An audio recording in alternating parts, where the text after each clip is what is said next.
Buongiorno, benvenuti alla conferenza stampa del nostro film in concorso Maria.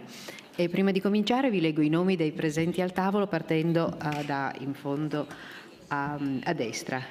Il produttore Paolo Del Brocco, il produttore Andrea Scrosanti, il produttore Lorenzo Mieli, Pierfrancesco Favino,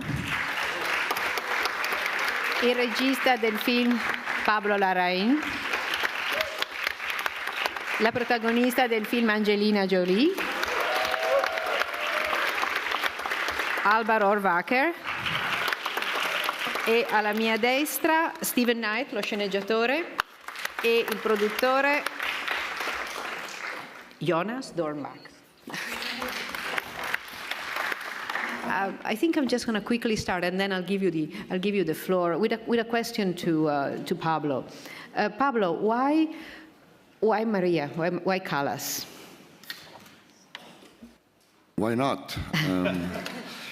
Well, I'm an opera fan since I grew up. Of course, a big Maria Callas fan, but always very intrigued by the fact that there's almost no movies about operas and opera singers. The opera world that is so interesting as a form of art has been largely ignored by cinema. There are exceptions, of course. There are movies, but very few. So thought about making a movie about probably the greatest voice of history, who had a very beautiful and difficult life. And by thinking about it, we had the luck to find Steve Knight, who wrote the beautiful script. And of course, this movie wouldn't exist without Angelina. You can't make, or even try to attempt to make a movie like this without having who could properly play her. So we feel that it's a celebration of her life, of her work, and of her music, of course. There's a question right here.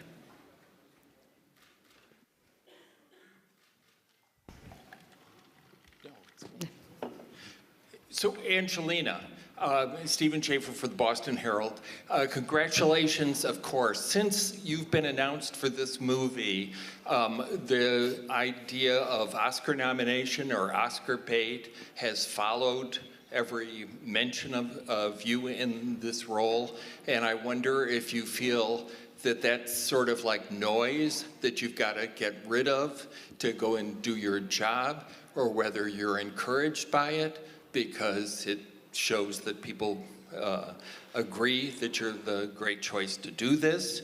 And I wonder also if here at Venice, you have brought your own Oscar as a good luck charm to maybe find a buddy next March for him. Oh, thank you.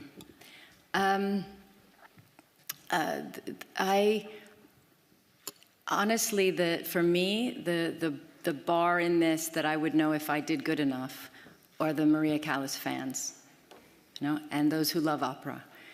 And my fear would be to disappoint them.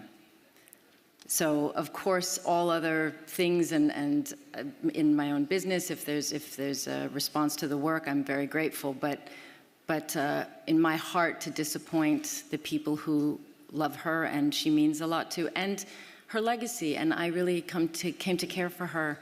So I felt I didn't want to do a disservice to this woman. I think this is right here. Hello, Scott with Cinema Magazine. Angelina, great to see you again. There's a terrific line in the movie when somebody's asking you about music, and you said it has to come from despair. I mean, it really has to kind of hurt. And I want to flip that coin a little bit to talk about the joy of music in your life. Just a couple of things. Is like, what was the first record you ever bought? I mean, is there a song that you put on that puts you in a good mood? And how much of your children have influenced your musical choices? Because they're a different generation and they listen to different things than probably what you grew up with. Well, now they've been listening to a lot of, opera's been in their house for a while, so they're quite used to Maria.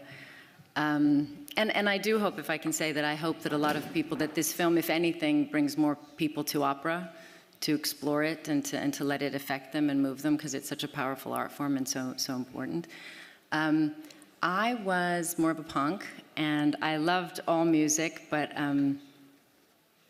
you know, I probably listened to The Clash more than more than most. And as I've gotten older, classical music, opera, I think there's something, I still love the same music I did when I was younger. I'll still listen to The Clash. But I think when your life is full, when you've felt a certain level of despair, of pain, of love, at a certain point, there is only certain sounds that can match that feeling. And to me, the immensity of the feeling encapsulated within the sounds of opera, there's nothing like it. And that feeling that would move all of us if we were to hear it would be the only sound that would explain that pain. So, yes, I've leant more towards it now. How did it affect you having to perform opera and in front of a lot of people? Well, everybody here knows I was terribly nervous. I spent almost 7 months training because when you work with Pablo, you can't do anything by half. He demands in a most wonderful way that you really do the work and you really learn and train.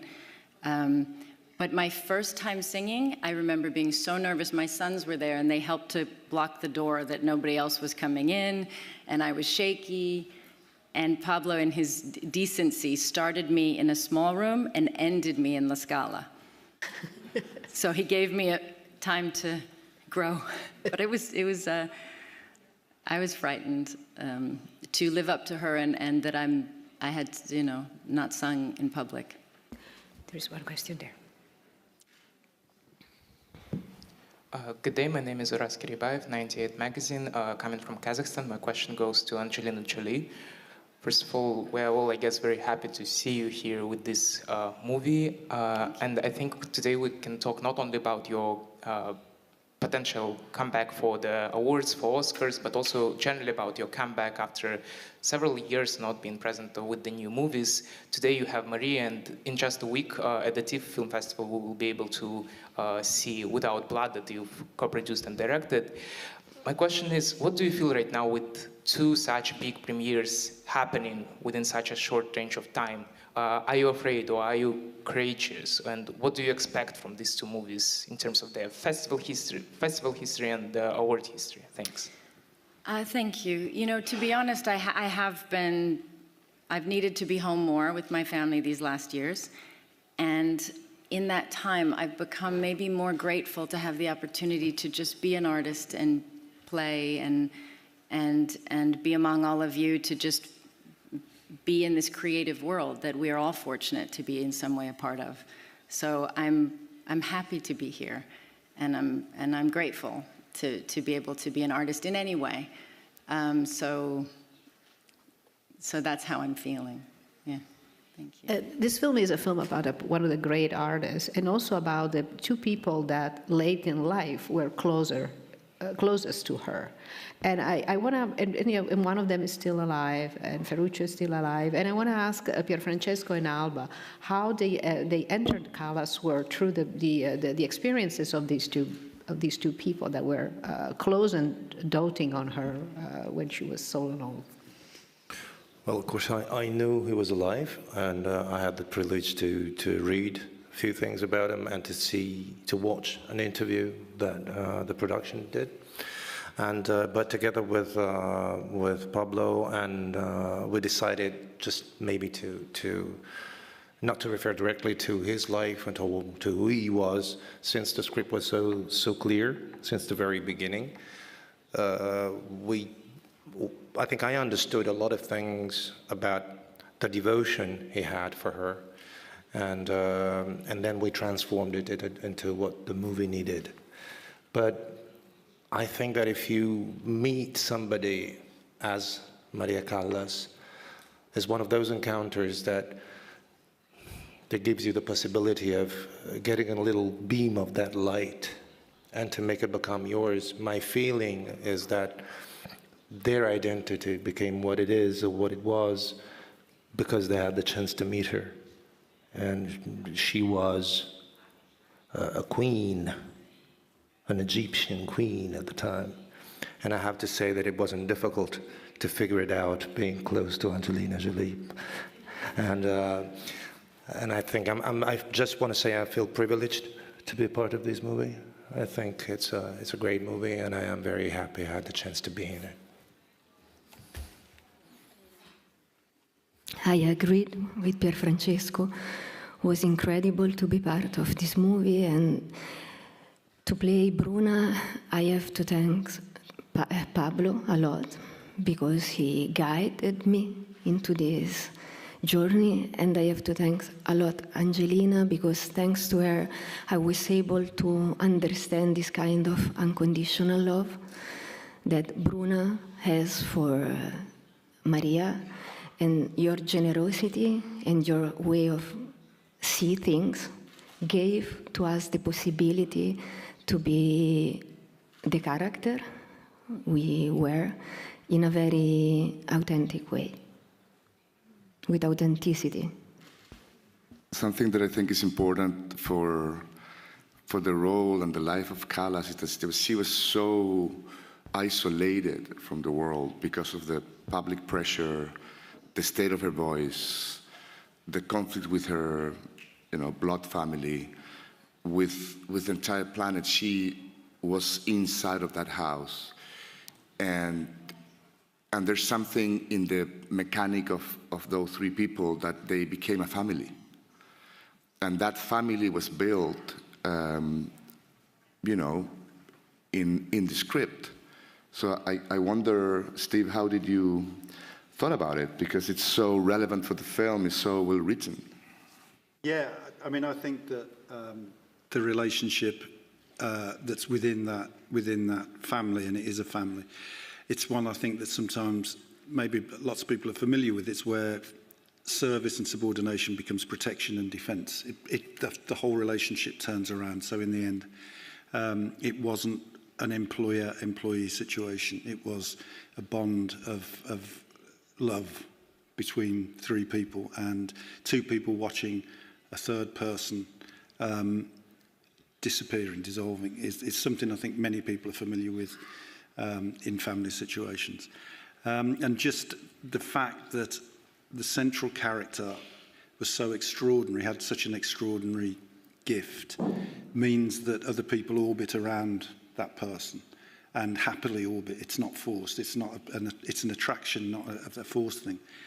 And for me, I went through an opera phase when I was younger and loved it, and then sort of did other stuff. But for me, what was appealing about this is, and listening to Maria and listening to other opera, is that, in my opinion, it was a line, but I don't think I kept it in, was that the sound that an opera singer makes, I think, is the sound that a human being would make if there weren't any words. It's just the noise that it's the best noise a human being can make, even if there's no words and no story. So that's what I think it comes from, deep, deep in the soul of the singer. And I think Maria was absolutely the best ever, probably. It seems to me, Angelina, that and Pablo, if you agree, that she becomes one of the characters, one of the opera. The way the film opens, it's the ending of an opera, essentially. And I wonder, Angelina, how did that play in your thinking about her? I think the approach to her, I listened to her. She actually taught, and so there are audio recordings of her teaching. So I got very lucky, because the best way in was I got to be taught by Maria, who said when she approaches her work, she said the first thing you do, and she calls it straitjacketing. So the first thing you do is you don't think about how you feel or what you want. You just try to understand the music and the intention of the composer, and you are disciplined, and you do the work exactly as intended, and you practice and practice. And so I did that, and I think in approaching that way, then she said, and then the final thing, you let your personal and your emotion come in. Only then, and only when you're ready. And then I was so fortunate to be with Pablo, where he protected me, so when I was able, I would let that emotion in, and I could try to do something I'd never done before. So really the music led me, and the pieces of the music that were so thoughtfully put through by Stephen and Pablo, and I know you've talked about this a lot, which pieces and when and why. Yes, if you rewatch it, and I hope you do, you will see, you will see that the pieces themselves really speak more than you realize about the moments in her life, and it's not accidental, and it's not a distance. I think she became these characters, and she let these characters transform her. And I think in the end, as you've said, it's this like the total sum of these pieces of work that then become who she was.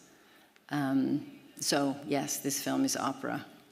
And I kept asking Pablo halfway through, I kept saying, are we doing a musical or are we doing... I'm still not sure, by the way. It's a little bit, because she, and she's right, I think she had a tragic sense of life. She sang most of the stories that she sang, whether they were more into the bel canto tradition or the Germanic tradition, they were tragedies. And Maria Callas would often, I would say 90% of the opera that she sang, end death on the stage. So there's something in there that Steve and I discussed extensively, that how can we make a movie where the main character slowly becomes the sum of the tragedies that she sang, and that is and the angle was a celebration. I think we didn't want to make a dark movie about a tragic situation. I think it's more like a movie where a woman that has spent her life singing for others, taking care of others, worrying about her relationships, now she's ready to take care of herself and find her own destiny. There's a question you have been waiting for long. Yeah, Ray. Yeah. Hello, I'm Ruben Callas from Rappler. Congratulations, Pablo, and Angelina Jolie. Congratulations on the performance too. My question for you, Angelina, is that in your research for the role and in actually filming the scenes, what were some of the striking things that resonated with you as a woman and as an artist? There's so many. I think Alba and I both had many emotional days on this. I think the thing that stood out to me most, so once I passed the music and many things, I think it was getting past the Maria that we all think we know. And I sat with her glasses on, and her Greek hair, and her robe, and thought of her alone in her kitchen with Bruna and Ferruccio, and who that person was, and allowed that human to come forward, and her loneliness, and I think it's also quite sad. I wish she was here today to see this kindness to her life, because when she passed, the last experience she had, she went out and she tried, and the critics were so cruel. They were so cruel to her. And she wasn't not trying, and she wasn't not Maria, but she was older and she wasn't as good, and they were mean. And I don't know if she passed knowing that she did her best and she was appreciated and loved. I think she may have died with a lot of loneliness and pain. Our girl. Hello there, Ben Dalton from Screen International. Congratulations to you all on the film. This is a question for Angelina Jolie. Maria Callas was known in some quarters as the great diva. What does that word diva mean to you, particularly in the context of independent women and even your own life? I think it's often come with a lot of negative connotations. I think I've relearned that word through Maria and Casta Diva. and I have a new relationship to it. And I think it is often other people's perception of a woman that defines sometimes too much who she is and who she was or what she intended. And I actually think she was one of the hardest working people who didn't hurt anybody. It's hard to think of something she's done that was really, so yes, I suppose it's everybody in this room that makes that definition sometimes, but the true definition, maybe the composer, the great composers define it differently. Pablo? I lean on my director. No, but because what I think is that whatever we think about a diva would never exist if there's not excellence in what she does.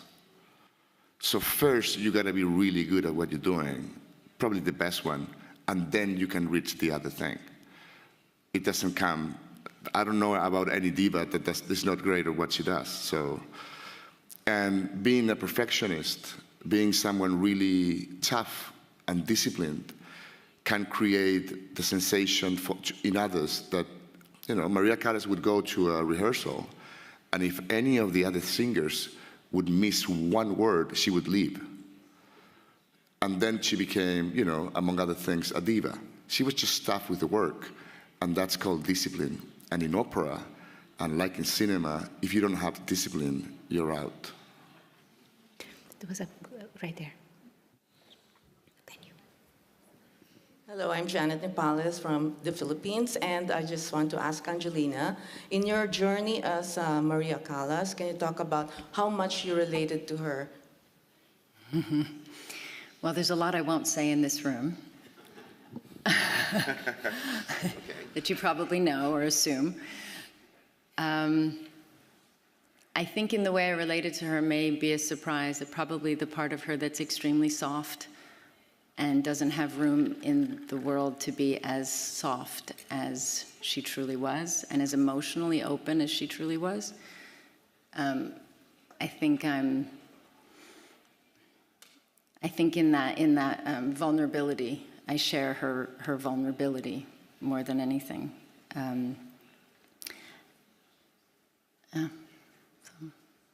There's someone in first row here, so she's been waiting a long time. So, Alia Lira Hartman from Mexican newspaper La Jornada. Thank you, Pablo. Muchas gracias. We are very proud as a Latin American woman. Muy orgullosos de tu trabajo, Pablo. Wow. I would like to ask you, Pablo, if there was your intention to show the contrast from a world that has, in a material way, everything, that exaggerated luxus, that exaggerated life, in contrast with the totally empty in her life. That's my question. And for Angelina, you were having afraid if you exactly show us what happened with the drama with Maria. And I have to tell you, since the first scene, I started to cry. And at the end of the movie, I was crying, and I was carrying your characters and your sadness with me. And I was thinking to myself, oh my God, I have to go to the next movie because I'm really sad. And if you got to get that feeling in our souls, you did it. And thank you, Pablo. Yeah. Muchas gracias. Muchas gracias a ti, por favor. Of course, well, the opportunity that fiction brings is to create an illusion, an arbitrary take on what could have happened inside those doors. No one would really know what happened, so it was really a take on how could that happen. But we do know that certain lives, like the one like Maria, forced her to be very isolated. And somehow, you know, Ferruccio and Bruna were the buffer to the world, and they felt protected by each other. Well, Steve was saying. But I think culture creates the illusion of these people having these extraordinary lives, full of whatever it is. But then in reality, once you are inside doors, every soul has the same existential problems. Yeah, I don't know. What do you think, Francisco? How about that that internal world? How do you handle someone like Maria Callas in the intimacy? Well, I think it's impossible. Well, it happened to me to think, no, I mean, you can't handle it. And the thing is this, I think that once you are defined as a person by somebody who's so iconic as Maria Callas, and you're close to her, there's even a violent attitude, I think. I happened to think while I was playing Ferruccio, one of the reasons why he doesn't want her to die is because she has to remain a queen for him as well. Can she fail? What does it mean for him to fail? I certainly believe that these two people, Bruna and Ferruccio, were guardian angels of Maria Callas. But at the same time, I think that there is something that is purely and naturally selfish in human being, which is, you know, you have to remain the queen, because if you're not the queen, what am I in the end? What will I become? What I really like about the script and what I really like about the performances, and of course the work of Pablo, and what I mean for cinematic, is the fact that every single emotion that is up there, it's not just one emotion. You can see all of the different layers of everything that's happening. And of course, they're protecting her. Of course, they're telling her, we are your family. But there's also something that we want to keep for us. So, of course, we're generous, but we're not saints. In the end, sadly so, when Maria Callas died, they made an auction with her belongings. An auction. Yeah, they scattered everything. And many things disappeared. If I can say something more, I'm sorry, I'm a talkative guy. I think that one of the biggest things of this tale is the fact that we're talking about artists. We don't talk a lot about artists. Artists at that level, are the ones who are able to mirror our emotions. When we listen to Callas, we listen to our emotions. When we look at the painting, we look at our emotions. There's only very few artists in the world of art that are able to do this. And they are extremely alone, because nobody understands the sacrifice and the effort that they make to get to that level. But in the end, the gift we're given is to listen to our possibility of listening to ourselves and feeling what we feel, thanks to those people. And especially in this moment of history, we don't talk a lot about artists, and we should more and more and more and more. And that's one of the other reasons why I think this movie is important. And I hate to break the news, but we would have no time for further question. Okay. Sure. We have another press conference. I'll take one more. She's been waiting for a long time. I'm being called. So, yeah. No, that's fine. Okay. Why don't you ask her? Yeah. Hello. I'm Christy from Saturday Magazine, and first I have to thank you for the movie. I absolutely loved it. I love opera, and I loved the movie. I was crying as well. And I have a question to Pablo and the actors. It's a very simple question, but can you name your favorite opera? And why do you like exactly this one? And an extra question to Angelina, do you have a karaoke song? Thank you. I didn't sing before this, so I haven't done karaoke, but now maybe I've got a few. I'm ready. A favorite opera. I don't know. Well, you know I love Anna Bolena. Yeah, I think Because I love the mad for Anna Bolena. Anna Bolena. Yeah, she was very interesting because she started the process of singing, and it was like a 6, 7 month of process. First was the breathing, the posture, then getting the lyrics well, and then we started with Ave Maria, and then O mio bambino caro, pretty much in the order that is in the film. And then very late in the process, I gave her the piece that she was going to sing from Anna Bolena, and she called me and said, "This is the one that I like the most." And it's interesting because it's the most difficult one.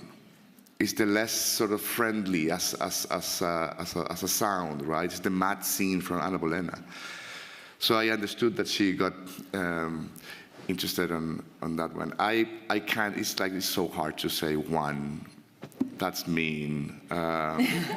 But I could, just because of how it's used in the film, I would do Tosca by Giacomo Puccini. I would do Butterfly because my grandfather used to listen to it, and I remember when I was a kid, I'm curious about Steve. Yeah. Steve, what's yours? It is Madame Butterfly. I can't remember for what reason when I was about 10 years. Which one? That used Madame Butterfly. Oh, also. That's so interesting. Both of you. All the time. But I have to say another sad one, La Traviata. There you go. Yeah. All right. Thank you so much. I hope we all go to opera tonight. Oh, yeah. All right, thank you.